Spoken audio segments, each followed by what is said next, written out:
San Gabriel de la Dolorosa. Había una vez un joven que tosía en una celda pequeña, casi desnuda, apenas iluminada por la luz tenue de una vela que parpadeaba con el viento frío de los Apeninos. Tenía 24 años, aunque su rostro demacrado y sus ojos hundidos lo hacían parecer mucho mayor.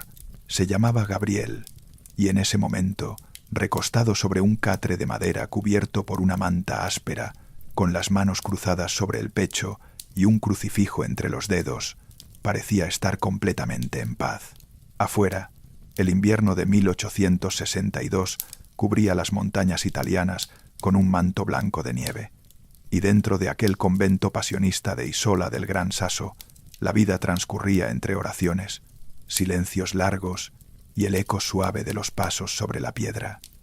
Nadie en aquel lugar habría imaginado que ese joven consumido por la enfermedad había sido, apenas unos años antes, uno de los muchachos más alegres, más populares y más apasionados por la vida mundana que hubiera conocido la ciudad de Spoleto, y sin embargo, allí estaba, quieto, sereno, muriéndose con la misma intensidad con la que antes había vivido. Esta es la historia de San Gabriel de la Dolorosa, un santo que no nació santo, que no fue un niño prodigio de la fe, que no creció en una familia de ermitaños, ni fue educado desde la cuna para la vida religiosa. Todo lo contrario. Gabriel fue un joven como tantos otros jóvenes de su tiempo, lleno de energía, vanidoso, enamoradizo, amante de la música, de las fiestas, de la ropa elegante y de los aplausos. Su transformación no fue un proceso lento y predecible, sino un giro radical, casi violento en su belleza, que dejó atónitos a quienes lo conocían. Y es justamente eso lo que hace que su historia merezca ser contada esta noche, aquí, en voz baja, mientras tú te preparas para descansar. Porque la vida de Gabriel nos recuerda que nadie está demasiado lejos, que ningún corazón está demasiado distraído, y que a veces lo que parece una vida superficial esconde una profundidad que solo necesita el momento preciso para revelarse. Para entender quién fue Gabriel, necesitamos viajar a la Italia del siglo XIX, una tierra convulsionada por los vientos del cambio. Era la época del Risorgimento, el movimiento de unificación italiana, donde las ideas liberales chocaban con las tradiciones católicas, donde los ejércitos marchaban por la península y donde la Iglesia sentía que el suelo bajo sus pies temblaba con cada nueva proclama política. En ese contexto de agitación, de guerras, de epidemias y de transformaciones sociales profundas, nació Francesco Possenti, el nombre de pila de quien después el mundo conocería como Gabriel de la Dolorosa. Francesco vino al mundo el 1 de marzo de 1838, en la ciudad de Asís, sí, la misma Asís de San Francisco, como si la tierra misma quisiera dejar una señal sobre el destino de ese niño. Su padre, Sante Possenti, era un hombre respetado, un funcionario del gobierno pontificio que ocupaba cargos administrativos importantes y que fue trasladado varias veces de ciudad en ciudad por las exigencias de su trabajo. Su madre, Agnese Frisciotti, era una mujer dulce, devota y cariñosa, que llenaba el hogar con una fe sencilla y una ternura constante. Francesco fue el 11º de 13 hijos, una familia numerosa incluso para los estándares de aquella época, y desde muy pequeño se distinguió por su carácter vivaz, su simpatía natural y esa capacidad que tienen algunos niños de atraer todas las miradas cuando entran en una habitación. Pero la infancia de Francesco no fue solo alegría. La sombra de la pérdida se presentó temprano en su vida. Cuando apenas tenía 4 años, su madre falleció. Agnese, aquella presencia cálida que llenaba la casa de oraciones y abrazos, se fue dejando un vacío enorme en el corazón de todos sus hijos, pero especialmente en el de Francesco, que era todavía tan pequeño que apenas podía comprender lo que significaba aquella ausencia definitiva. Su padre, Sante, devastado por el dolor pero obligado a seguir adelante por la responsabilidad de sostener a tantos hijos, hizo lo que pudo para mantener unida a la familia. Poco después, la familia se trasladó a Spoleto, una ciudad hermosa enclavada en las colinas de Umbría, donde Sante había sido destinado por su trabajo. Y fue allí, en Spoleto, donde Francesco creció, donde se formó y donde vivió los años más intensos de su juventud. La muerte de su madre no fue la única pérdida que marcó la infancia de Francesco. Varios de sus hermanos también fallecieron a lo largo de los años, algunos siendo aún muy jóvenes, víctimas de las enfermedades, que en aquella época se llevaban vidas con una facilidad que hoy nos resulta difícil de imaginar. El cólera, la tuberculosis, las fiebres que no tenían nombre ni cura, eran visitantes frecuentes en las familias italianas del siglo XIX. Francesco aprendió desde niño que la vida era frágil, que los seres queridos podían desaparecer de un día para otro, y aunque esa lección se fue grabando en lo más profundo de su alma, durante muchos años no pareció afectar su forma de vivir. Al contrario, como si quisiera compensar tanta tristeza con tanta alegría, Francesco se lanzó a la vida con un entusiasmo desbordante. En Spoleto, Francesco fue enviado a estudiar con los hermanos de las escuelas cristianas y luego con los jesuitas, que dirigían un colegio prestigioso en la ciudad. Era un estudiante brillante, inteligente, rápido para aprender, con una memoria prodigiosa y una facilidad natural para las letras y las artes.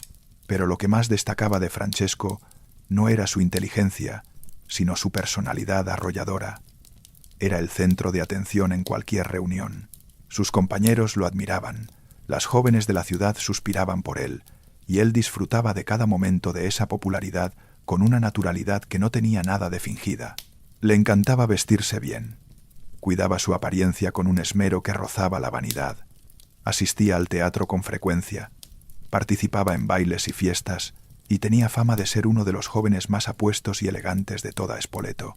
Duerme profundo mientras imaginas a ese joven italiano del siglo XIX, con su cabello oscuro peinado con cuidado, sus ojos brillantes llenos de curiosidad y alegría, caminando por las calles empedradas de Spoleto, bajo el sol de la tarde, saludando a todos con esa sonrisa fácil que conquistaba corazones.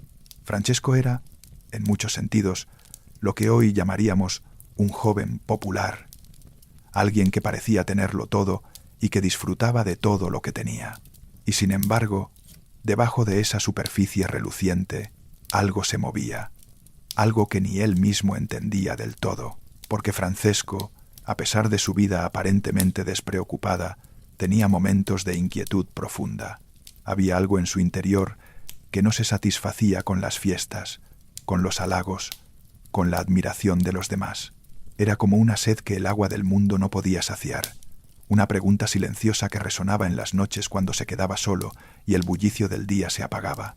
En más de una ocasión, después de alguna fiesta especialmente animada, Francesco se quedaba despierto en la oscuridad de su habitación, mirando el techo, sintiendo un vacío extraño que contrastaba con la alegría que acababa de experimentar.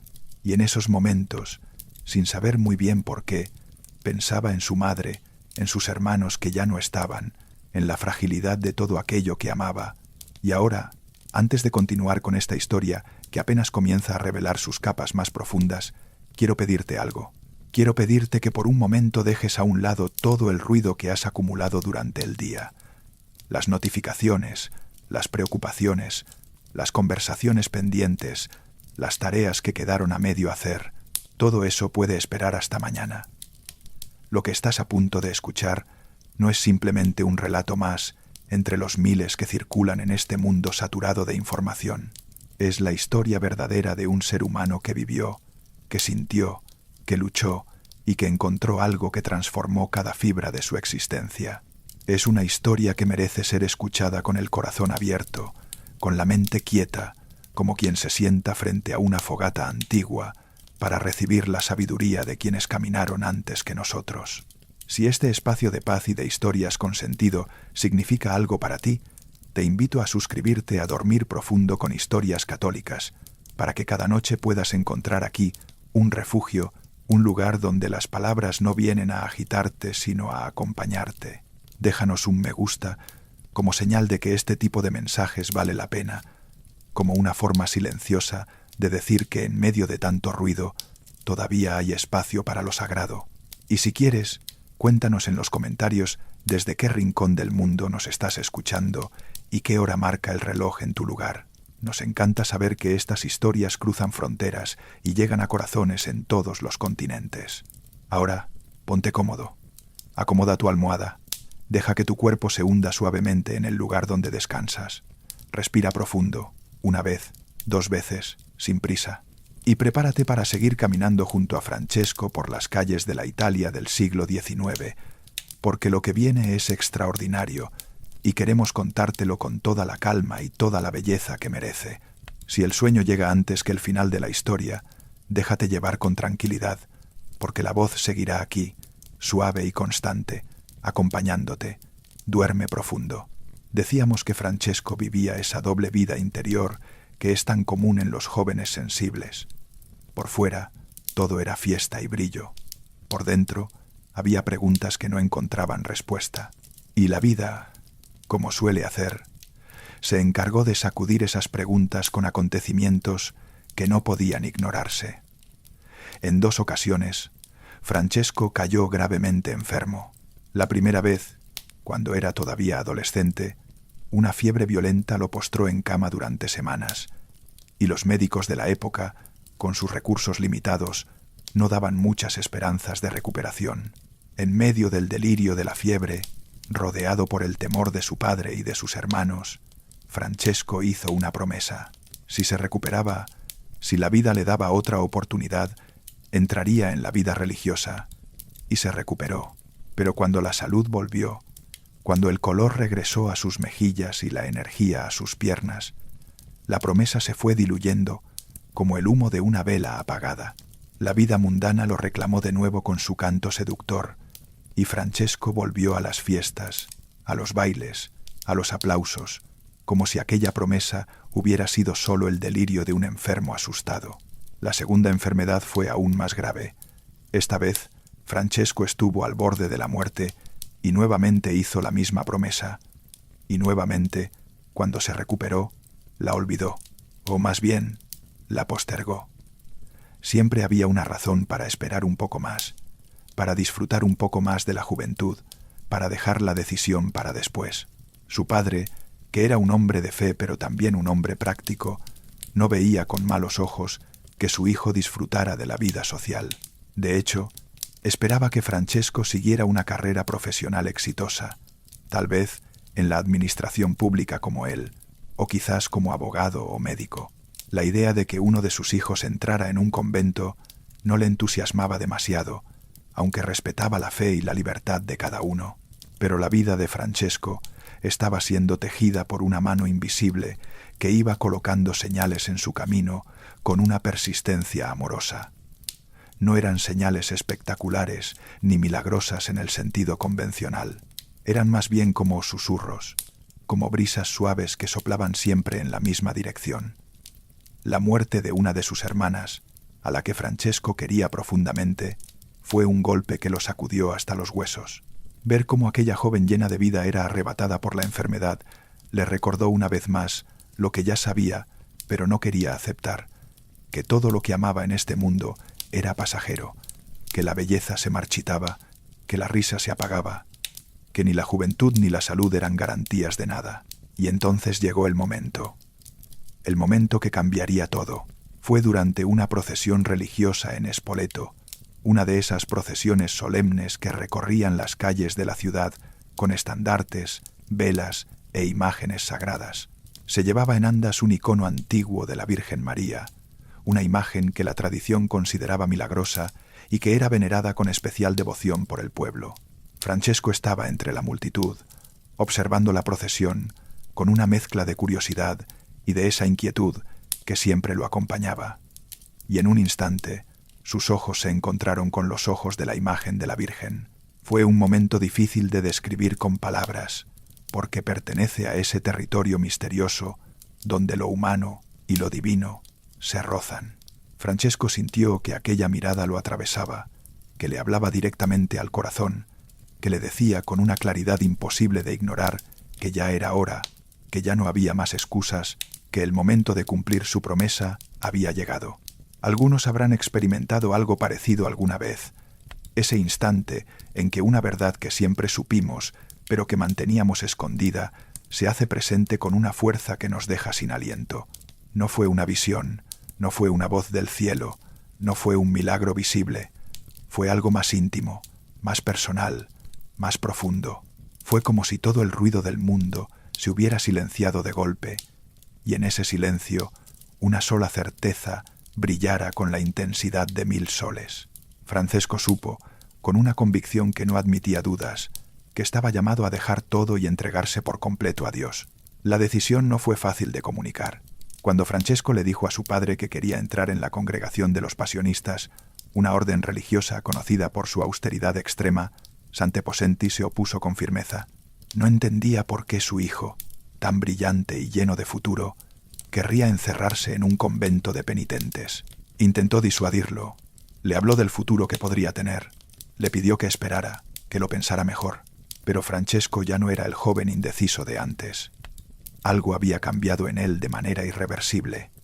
Aquella mirada de la Virgen había encendido una llama que ningún argumento mundano podía apagar. Con una firmeza serena pero inquebrantable, insistió en su decisión.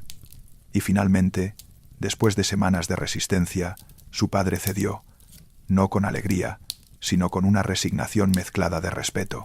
Si eso era lo que su hijo quería, si esa era su vocación, no sería él quien se interpusiera entre Francesco y Dios.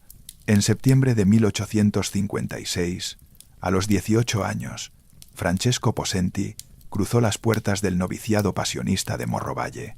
El joven que había sido la estrella de los salones de Spoleto se despojó de todo.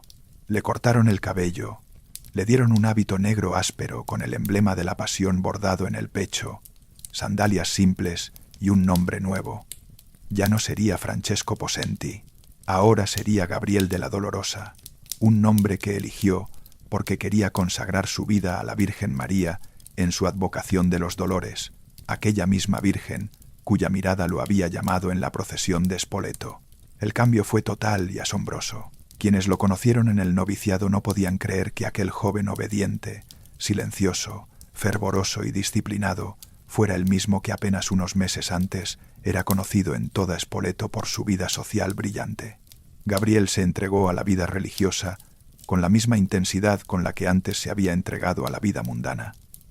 Si antes era el primero en llegar a las fiestas, ahora era el primero en llegar a la capilla. Si antes cuidaba su apariencia con esmero, ahora cuidaba su alma con una dedicación que conmovía a sus compañeros y a sus superiores. No había en él medias tintas, ni tibiezas, ni nostalgias del pasado. Se había lanzado a esta nueva vida con todo su ser, y no pensaba mirar atrás.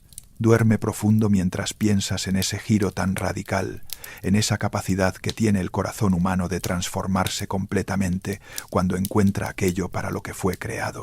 Gabriel no dejó la vida mundana porque la odiara, ni porque hubiera tenido una experiencia traumática. La dejó porque encontró algo infinitamente más grande, más bello, más satisfactorio que todo lo que el mundo podía ofrecerle. Y esa es quizás la clave de su historia. No fue un rechazo, fue un encuentro. No fue una huida, fue una llegada. La vida en el convento pasionista era extraordinariamente austera. Los pasionistas, fundados por San Pablo de la Cruz en el siglo XVIII, tenían como carisma central la contemplación de los sufrimientos de Cristo y la predicación de la pasión. Su regla de vida incluía largos periodos de silencio, ayunos frecuentes, oración prolongada, trabajo manual y una pobreza radical. Las celdas eran pequeñas y frías. La comida era simple y a menudo insuficiente, y el horario estaba estructurado en torno a las horas canónicas de oración que comenzaban antes del amanecer y se extendían hasta bien entrada la noche.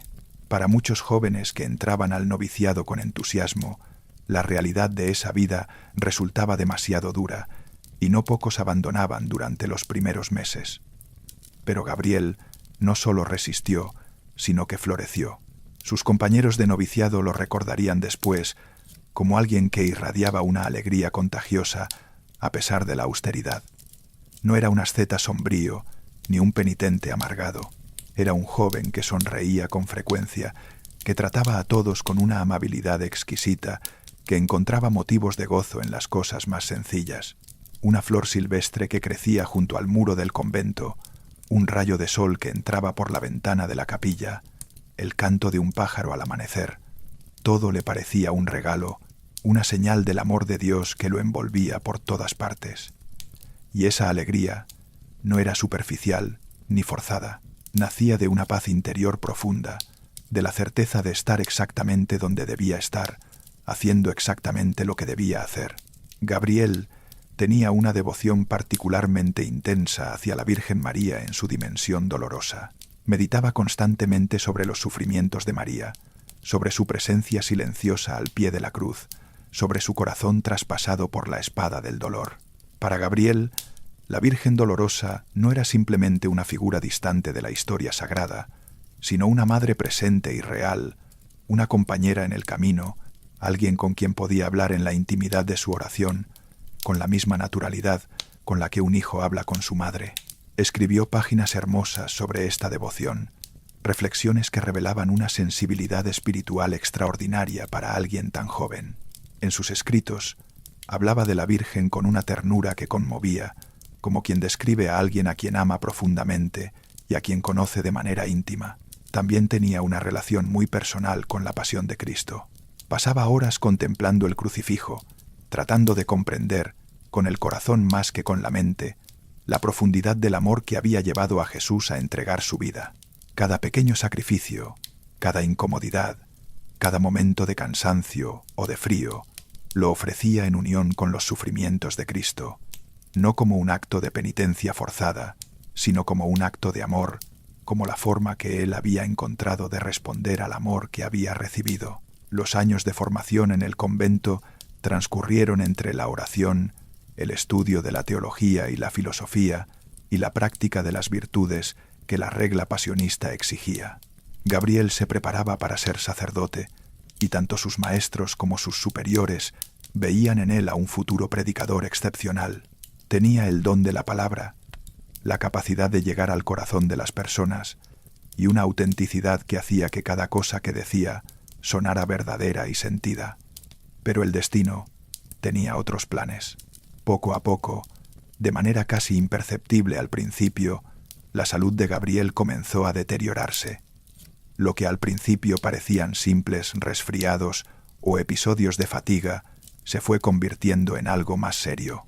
La tos persistente, la falta de aire, el cansancio extremo, las fiebres que venían y se iban como mareas, todo apuntaba a lo que en aquella época era una sentencia casi segura de muerte.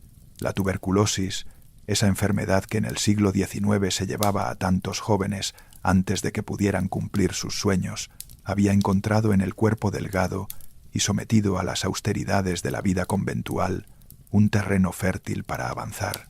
Gabriel recibió el diagnóstico con una serenidad que desconcertó a quienes lo rodeaban. No hubo pánico ni desesperación. Simplemente aceptó lo que venía con la misma confianza con la que había aceptado su vocación.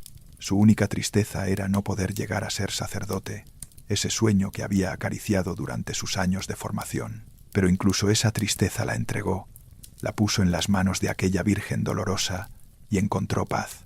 Los últimos meses de la vida de Gabriel transcurrieron en el convento de Isola del Gran Sasso, un lugar aislado en las montañas de los Abruzos, donde el aire frío y puro de la montaña no fue suficiente para detener el avance implacable de la enfermedad. Gabriel se fue apagando como una vela que consume su cera hasta el final, pero que en lugar de oscurecerse, brilla con más intensidad a medida que se acerca al término. Cada día que pasaba, su cuerpo se debilitaba más, pero su espíritu se fortalecía. Sus compañeros, que lo visitaban en su celda, salían conmovidos por la paz que emanaba de aquel joven moribundo.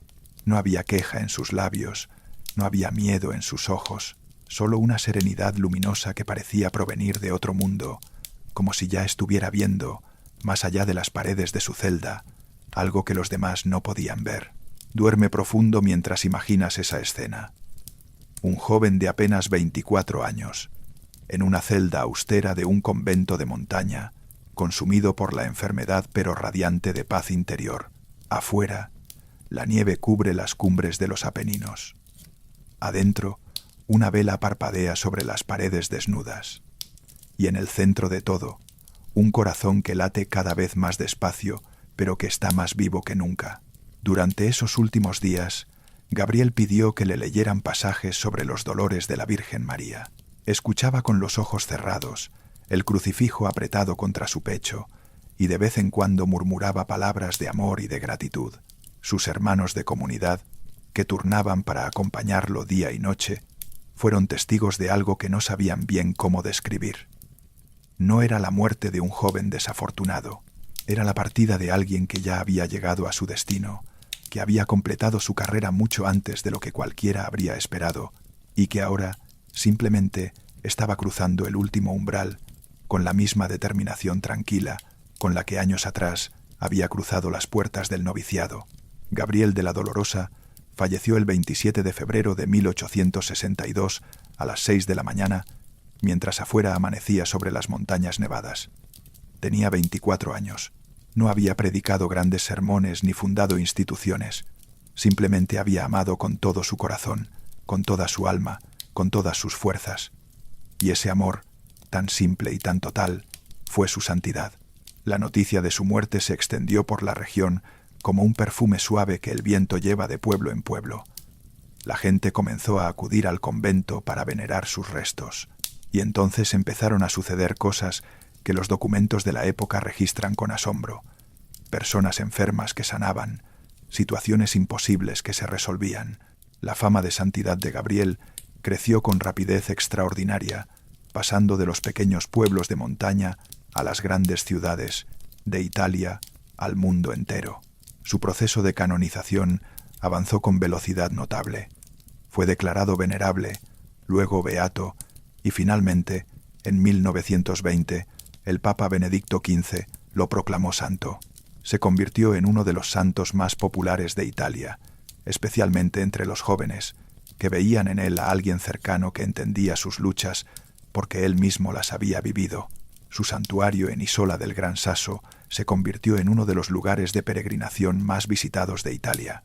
Miles de personas acuden cada año a ese convento de montaña donde su cuerpo descansa en una urna de cristal.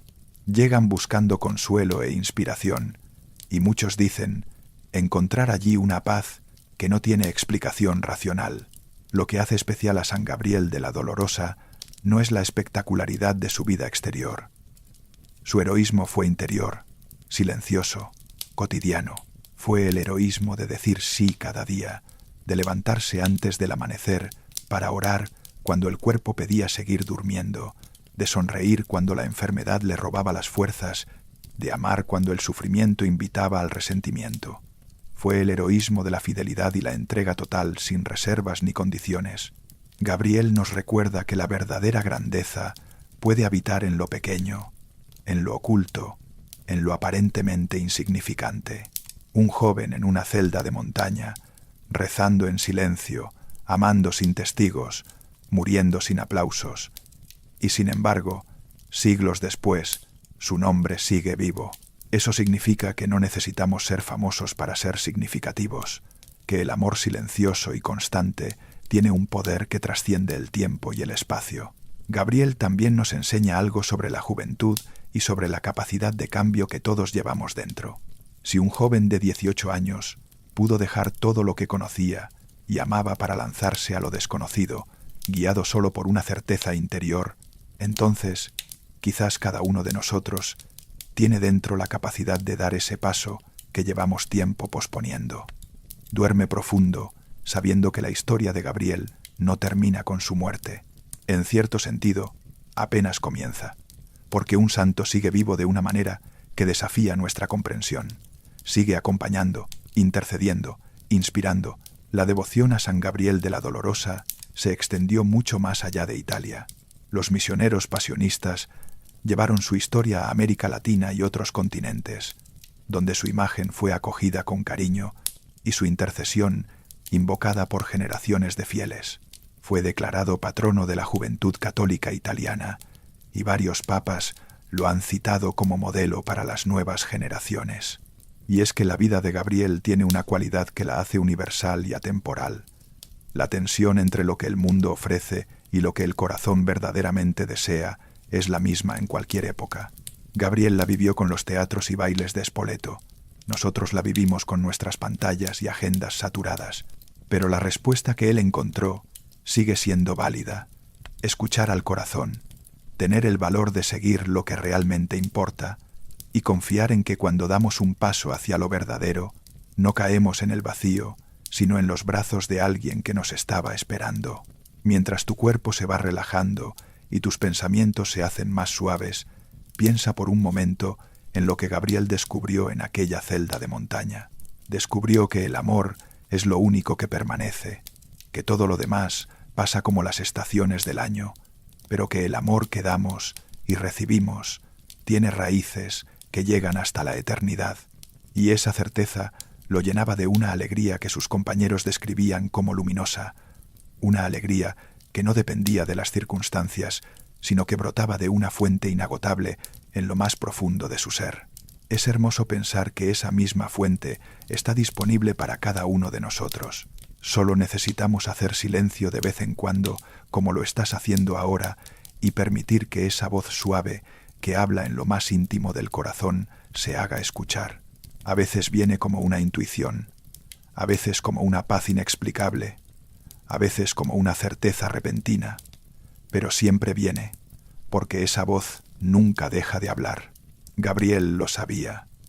Por eso amaba tanto el silencio, no el silencio vacío de la soledad, sino el silencio fértil de la contemplación, donde las palabras sobran porque la presencia lo dice todo. En ese silencio encontraba a su Dios, a su Virgen dolorosa, y se encontraba también a sí mismo, a ese Francisco que había sido y a ese Gabriel que había llegado a ser, unidos en una sola historia de amor. Y así, esta noche, mientras la oscuridad envuelve suavemente tu lugar de descanso, puedes cerrar los ojos con la tranquilidad de saber que no estás solo, que santos como Gabriel de la Dolorosa siguen caminando junto a nosotros, recordándonos con su ejemplo que el amor, cuando es verdadero y entregado sin reservas, tiene el poder de transformar cualquier oscuridad en luz. Duerme profundo. Deja que la historia de Gabriel te acompañe mientras cruzas suavemente el umbral del sueño. Basta con que algo de su espíritu se haya posado en tu corazón como una semilla pequeña.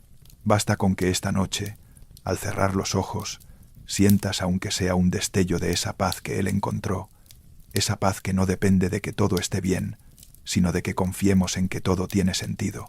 Y ahora, con el corazón lleno de la historia de este joven santo italiano que dejó las fiestas de Spoleto por el silencio de las montañas y que encontró en ese silencio una alegría más grande que todas las alegrías del mundo, elevemos juntos una oración sencilla, una oración que no necesita palabras rebuscadas ni fórmulas complicadas, porque nace del corazón y el corazón siempre sabe cómo hablar. Señor, esta noche te damos gracias por la vida de San Gabriel de la Dolorosa, por su ejemplo de entrega, de valor y de amor. Te damos gracias porque a través de su historia nos recuerdas que nunca es tarde para responder a tu llamada, que no importa cuántas veces hayamos postergado nuestras promesas o nos hayamos distraído con las luces del mundo, tu paciencia es infinita y tu amor no se cansa de esperarnos. Te pedimos que, por intercesión de Gabriel, nos concedas esa paz interior que él encontró, esa serenidad que nace de sabernos amados y acompañados, esa alegría que no depende de las circunstancias, sino de la certeza de tu presencia. Cuida nuestro descanso esta noche.